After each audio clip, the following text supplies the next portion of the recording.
Good morning student. This is Kalpana Singh on the stage RITT YouTube channel पर आप सभी का एक बार फिर से हम स्वागत करते हैं। आप हमारे यूट्यूब चैनल को लाइक शेयर और सब्सक्राइब करिए, साथ ही में बेल आइकन को भी प्रेस करिए ताकि वीडियो की नोटिफिकेशन आपको मिलती रहे और आप वीडियो को देख सकें। ठीक है, तो आज देखिए राष्ट्रीय एकता के लिए शैक्षिक कार्यक्रम। राष्ट्रीय एकता को बढ़ावा देने के लिए कौन कौन से शैक्षिक कार्यक्रम चलाए गए उसके बारे में आज हम लोग देखेंगे। चलिए देखते हैं। यहाँ पे देखिए माध्यमिक शिक्षा आयोग द्वारा राष्ट्रीय शिक्षा के लिए बताए गए कुछ उद्देश्य हैं जो इस प्रकार से हैं। पहला है राष्ट्रीय हित के लिए व्यक्तिगत हित का त्याग करना। ठीक है, तो राष्ट्रीय हित के लिए यानी कि अपने देश के लिए, अपने राष्ट्र के लिए, मतलब हित के लिए, उसके अच्छाई के लिए अपने व्यक्तिगत यानी कि अपने पर्सनल हित को त्याग कर देना चाहिए। और नंबर 2 है देश की निर्बलताओं को स्वीकार करने की तत्परता। देश में जो कमियां हैं, निर्बलताएं हैं, उनको स्वीकार करना, उनको मानना और उससे तत्पर रहना। और नंबर 3 है व्यक्ति की योग्यता के अनुसार देश की सर्वोत्तम सेवा, यानी कि व्यक्ति की किस प्रकार की योग्यता है उसी आधार पे देश की सर्वोत्तम सेवा होनी चाहिए। और नंबर 4 है देश की सामाजिक और सांस्कृतिक उपलब्धियों का उचित मूल्यांकन। देश के सामाजिक और सांस्कृतिक उपलब्धियों का उचित मूल्यांकन करना चाहिए। तो देखिए यहाँ पे शैक्षिक कार्यक्रम में सबसे पहले हम प्राथमिक स्तर को देखते हैं। प्राइमरी स्टेज पे बालकों के लिए कौन कौन से मतलब ऐसे विषय पढ़ाए जाए या उनको किस प्रकार की जानकारी दी जाए कि राष्ट्रीय एकता में बढ़ावा मिल सके। तो सबसे पहला है देखिए यहाँ पे बालकों को राष्ट्रीय झंडा, राष्ट्रीय गान, राष्ट्रीय प्रतीक, राष्ट्रीय फूल, राष्ट्रीय पक्षी आदि का ज्ञान कराना चाहिए। और ये प्राइमरी स्टेज पे उनको ये पता होना चाहिए कि हमारे देश का, हमारे राष्ट्र का राष्ट्रीय झंडा क्या है और राष्ट्रीय गान क्या है, राष्ट्रीय प्रतीक क्या है और राष्ट्रीय फूल और पक्षी, ये सब चीज़ें उन बालकों को पता होना चाहिए।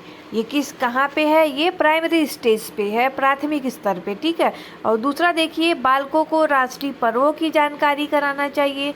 राष्ट्रीय पर्वों यानी कि राष्ट्रीय पर्व हमारा क्या है, जैसे 15 अगस्त यानी कि स्वतंत्रता दिवस, 26 जनवरी गणतंत्र दिवस, 2 अक्टूबर गांधी जयंती एंड लाल बहादुर शास्त्री जयंती, ये सब चीज़ें जो हमारी हैं राष्ट्रीय पर्व के नाम से जानी जाती हैं। तो ये राष्ट्रीय पर्वों के बारे में उन बालकों को जानकारी होनी चाहिए। अब नंबर 3 है राष्ट्र के महापुरुषों व संतों के विषय में सामान्य जानकारी कराना।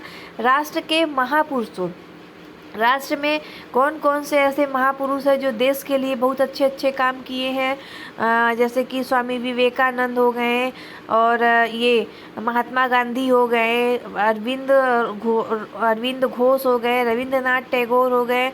इन सब के बारे में सामान्य जानकारी प्रदान की जानी चाहिए। और नंबर 4 है देखिए यहाँ पे भारतीय धर्मों व समाज का सामान्य ज्ञान कराना चाहिए। भारत में किन किन धर्मों व समाजों का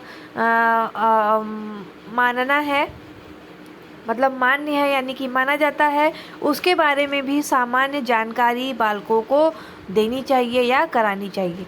और नंबर 5 है समूह देश गीत गान की शिक्षा देनी चाहिए। समूह देश गीत गान की शिक्षा देनी चाहिए, यानी कि समूह में जैसे ग्रुप सॉन्ग बच्चे गाते हैं तो उस तरह से उसमें देशभक्ति से के गाने गाने चाहिए। और नंबर 6 है बाल दिवस, अध्यापक दिवस तथा महान व्यक्तियों के जन्मदिन पूर्ण रुचि एवं उत्साह के साथ मनाना चाहिए। यहाँ पे देखिए नंबर 6 है बाल दिवस और अध्यापक दिवस तथा महान व्यक्तियों के जन्मदिन। बाल दिवस क्यों मनाया जाता है और उस दिन किसका जन्मदिन होता है? 14 नवंबर को बाल दिवस मनाया जाता है, चाचा नेहरू का जन्मदिन होता है, इसलिए उस दिन बाल दिवस मनाया जाता है। अध्यापक दिवस सर्वपल्ली राधाकृष्णन का जन्मदिन है, इसलिए उनका एक वो अच्छे शिक्षक थे, इसलिए वो अध्यापक दिवस के रूप में मनाया जाता है। महान व्यक्तियों के जन्मदिन पूर्ण रुचि से उत्साह से मनाने चाहिए। और जो दिवस होते हैं, और कई दिवस इस प्रकार से हैं जो बालकों मतलब स्कूलों में हर दिन कुछ न कुछ ऐसे दिवस होते हैं जो देश से हित के लिए यानी कि राष्ट्रीय एकता को बढ़ावा देने के लिए मनाया जा सकता है। तो उन पे ध्यान देना चाहिए और उन दिवसों को मनाना चाहिए। और नंबर 7 है पाठ्यक्रम में लोकगीत व लोक नृत्यों को अनिवार्य करना। यानी कि पाठ्यक्रम में हमारे सिलेबस में लोकगीत और लोक नृत्य को अनिवार्य रूप से शामिल करना चाहिए, ताकि बच्चों को वहाँ पे लोकगीत और लोक नृत्य के बारे में जानकारी रहे और आगे जाकर के अगर इस क्षेत्र में उनको आगे बढ़ने की आवश्यकता है तो वो आगे इसमें बढ़ सके। और नंबर 8 है बालकों को देश के विभिन्न क्षेत्रों की कहानियाँ सुनाना। बालकों को देश के विभिन्न क्षेत्रों के यानी कि हमारे देश में कई प्रकार के क्षेत्रीय राज्य हैं, तो उन अलग अलग जगह की कहानियों से परिचित कराना चाहिए। और नंबर 9 है हमारा, देखिए छात्रों को भारतीय समाज का सामान्य विवरण देना। छात्रों को भारतीय समाज का सामान्य विवरण देना यानी कि भारत के समाज में लोग कैसे उठते हैं, कैसे बैठते हैं, उसमें क्या क्या चीज़ें होती हैं, उन सब के बारे में सामान्य जानकारी प्रदान करना।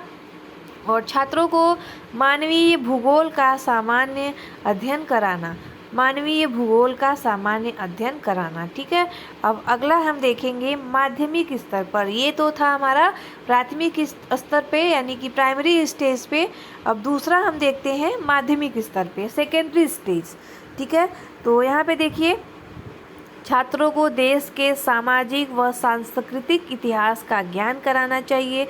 छात्रों को सामाजिक एवं सांस्कृतिक यानी कि सामाजिक क्षेत्र और सांस्कृतिक यानी कि उस हमारे देश की संस्कृति क्या है, उसके सांस्कृतिक इतिहास के बारे में ज्ञान कराना चाहिए। और प्राचीन भारतीय धर्म एवं संस्कृति की शिक्षा भी दी जानी चाहिए। प्राचीन भारतीय धर्म यानी कि प्राचीन समय में हमारे देश में कौन कौन से धर्म चलते थे, कौन कौन सी संस्कृति हुई थी, उन सब की शिक्षा दी जानी चाहिए। और ये हमारा इतिहास से यानी कि प्राचीन इतिहास से पता चलता है, यानी कि उसकी शिक्षा भी प्रदान करनी चाहिए।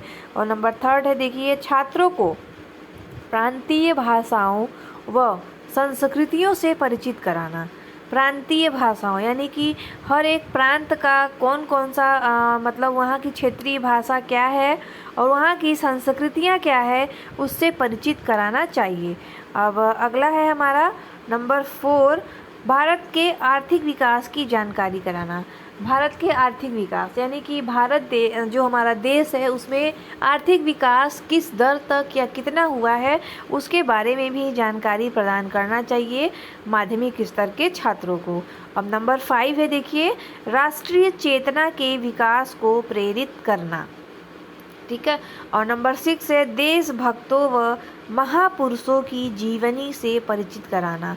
देशभक्तों व महापुरुषों, देशभक्त यानी कि देश को जो आज़ादी दिलाने में योगदान दिया, उन्होंने जो भी देशभक्तों ने योगदान दिया उनके बारे में बच्चों को बताना और परिचित उनके जीवनी के बारे में बताना और उनके इतिहास के बारे में बताना कि उन्होंने क्या किया, किस तरह से लड़ाई की और किससे लड़ाई की, किसको किसने मारा, उसके बारे में जानकारी देकर एक बच्चों में देशभक्ति की भावना भी विकसित की जा सकती है।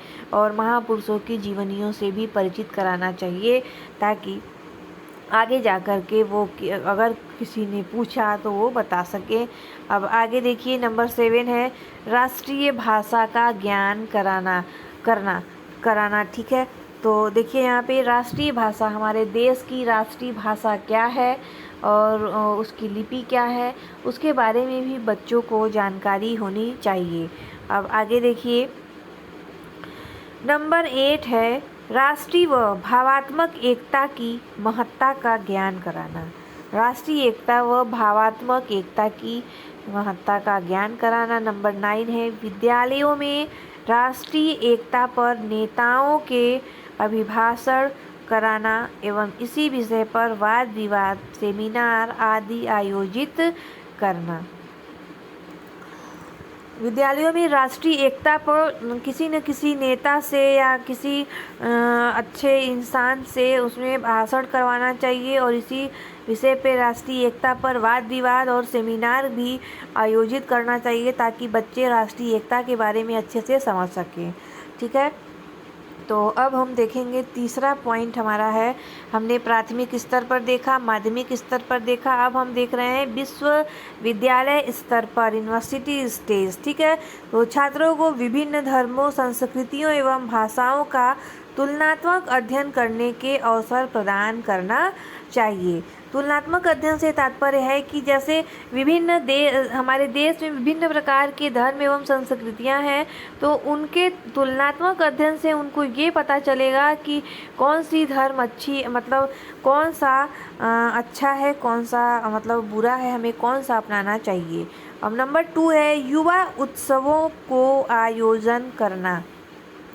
युवा उत्सवों का आयोजन करना, युवाओं के लिए उत्सवों का आयोजन करना। ठीक है, नंबर 3 है वाद विवाद एवं तर्क गोष्ठियों का आयोजन करना। वाद विवाद एवं तर्क गोष्ठियों यानी वाद विवाद करवाना, सेमिनार प्रस्तुत करना, सेमिनार आयोजन करना, ये सब यूनिवर्सिटी राष्ट्रीय एकता पे वाद विवाद एवं सेमिनार आयोजन किया जाना चाहिए। और नंबर 4 है राष्ट्रीय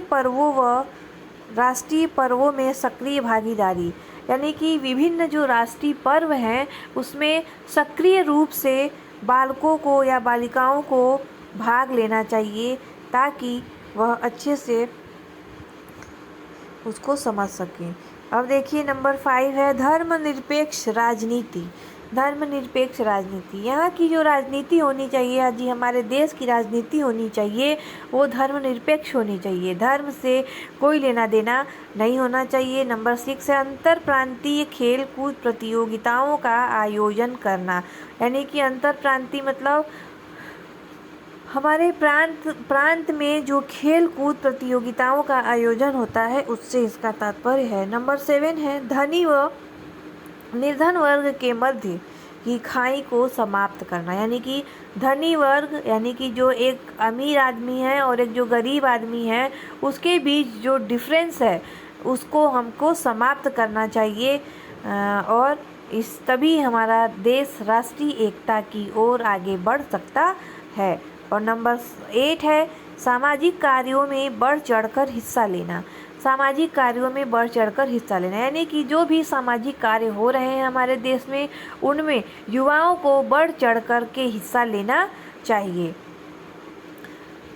नंबर 9 है देश की समस्त भाषाओं के उन्नत साहित्य का राष्ट्रभाषा में अनुवाद, यानी कि देश की समस्त भाषाओं के उन्नत साहित्य का राष्ट्रभाषा में अनुवाद करना, यानी कि जो भी देश की समस्त भाषाओं के मतलब देश में जितनी भी भाषाएं हैं उनका राष्ट्रभाषा में अनुवाद किया जाए।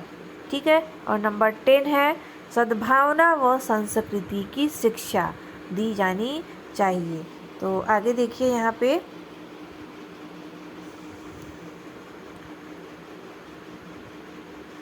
पंडित जवाहरलाल नेहरू ने, यहाँ पे देखिए पंडित जवाहरलाल नेहरू के शब्दों में हमें स्थानीय संकीर्ण प्रांतीय सांप्रदायिक और जातीय विचारों का नहीं होना चाहिए, यानी कि जो हमारे देश के नागरिक हैं उनको संकीर्ण यानी कि संकुचित सोच का, प्रांतीय सांप्रदायिक और जातीय विचारों का नहीं होना चाहिए, क्योंकि हमको एक महान कार्य करना है। हम जो भारतीय गणतंत्र के नागरिक हैं उन्हें भारतीय जनता में एकता स्थापित करनी है। हमें एक महान देश को महान राष्ट्र बनाना है।